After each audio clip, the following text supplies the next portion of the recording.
Hey everyone, welcome back. In this video, I'll show you how to fix the InvestEngine lagging or running slowly. First, check your internet connection and make sure that it is stable, since slow networks can cause the apps to load slowly or respond with delays.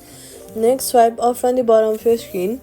Look for the app InvestEngine and then swipe it away, closing it completely. Then restart your phone to refresh the system memory and background processes that might be affecting the app's performance. Then head over to your app store and then search for the InvestEngine app and make sure that the app is updated to the latest version from the Play Store or App Store. If you are using Android, go to Settings, Apps, InvestEngine, Storage, and tap Clear Cache to remove any temporary files.